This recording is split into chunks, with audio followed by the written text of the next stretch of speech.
Okay everybody, सो पहले तो welcome to the term 2. ठीक है जी. I am going to start a chapter which is called applications of trigonometry.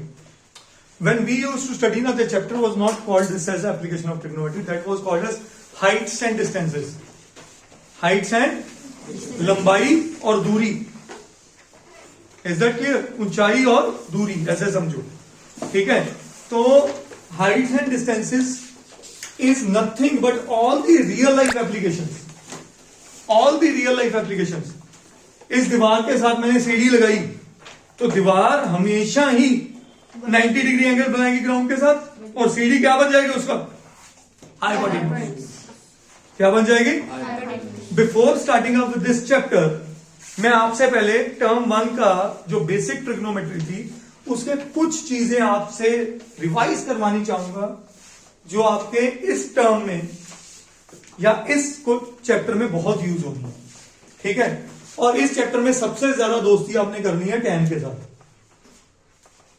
95% of the questions will be solved using tangent values. कि tan की 0 degree क्या है, tan की 30 डिग्री क्या है, tan की 45 डिग्री क्या है. जिन बच्चों का टर्म 1 में भी मुश्किल से याद हुए थे एंगल्स, वो एंगल्स टिप्स पे कर लो, स्पेशली ऑफ tan. तो मैं सीकेंट को टेंजेंट में नहीं जाऊंगा क्योंकि मेरे 99% of the questions will be solved using sine cos and tan. और उन 99 में भी 95% of the questions will be solved using only tan. मतलब साइन कॉस की भी जरूरत नहीं पड़ेगी. ठीक है. तो जल्दी से रिकैप करें. सबसे पहले हमारे स्टैंडर्ड एंगल्स कौन से थे? 0, 30, 45, 60, 90. यस और नो? फिर मेरा फर्स्ट ट्रिग्नोमेट्रिक फंक्शन था साइन, फिर था कॉस, फिर था tan. हाँ जी. माने I hope you remember all the values ना, कोई गोपते नहीं. हाँ. 0, 1/2, एक्सीलेंट, 1. Very good. कॉस इसका रिवर्स 1√3/2, टेंजेंट याद है, ये भी याद होनी चाहिए. 0, 1/3 और ये याद करना सबसे इजी. और इस बार आपको सबसे ज्यादा ये 3 वैल्यूज काम आने वाले हैं. हर क्वेश्चन में दिखेगा. 45, 30, 60. 90 देके वो लेडर खड़ी नहीं कर सकते, 0 देके वो लेडर खड़ी नहीं कर सकते. तो मुद्दे की बात, हमें कौन से 3 एंगल्स पे फोकस करना है? 30, ये नहीं हम पुरानी चीजें भूल जाएं, बट हमें करंट चीजें भी आनी चाहिए और हमें पता होना चाहिए कि मेरी इस टर्म में क्या ज्यादा आने वाला है. फिर इसके अलावा पंडित जी को कभी नहीं भूलना. Pandit Batri Prasad is the backbone of trigno. ठीक है. सोका तो याद है, इंडिया में पंडित जी, जापान में सोका तो. ठीक है. तो याद रखें साइन थीटा किसके बराबर होता है? परपेंडिकुलर ओवर कॉस थीटा किसके इक्वल होता है? टैन थीटा किसके इक्वल होता है?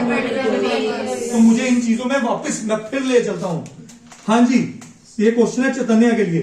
चैतन्या बता, अगर ये मेरा थीटा है तो परपेंडिकुलर कौन होगा?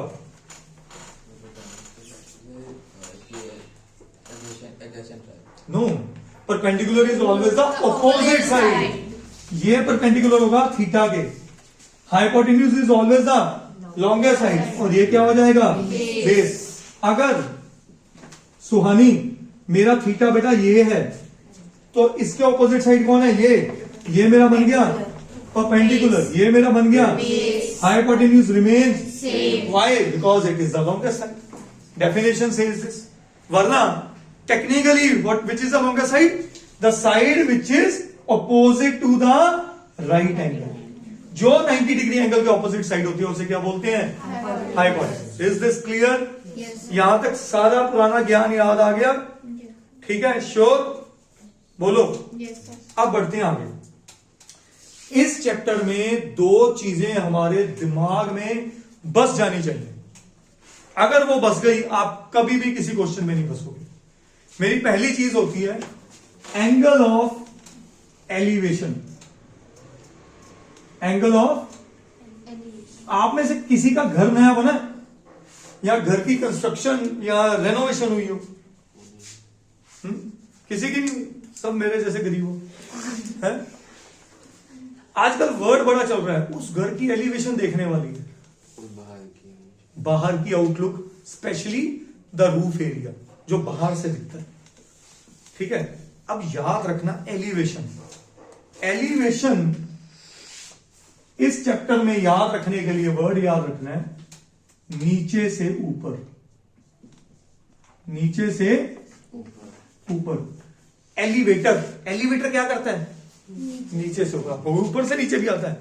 ठीक है, but the word came from the, किसी बंदे को सीढ़ियों से नीचे उतरने में दिक्कत नहीं होती, किसमें दिक्कत होती है?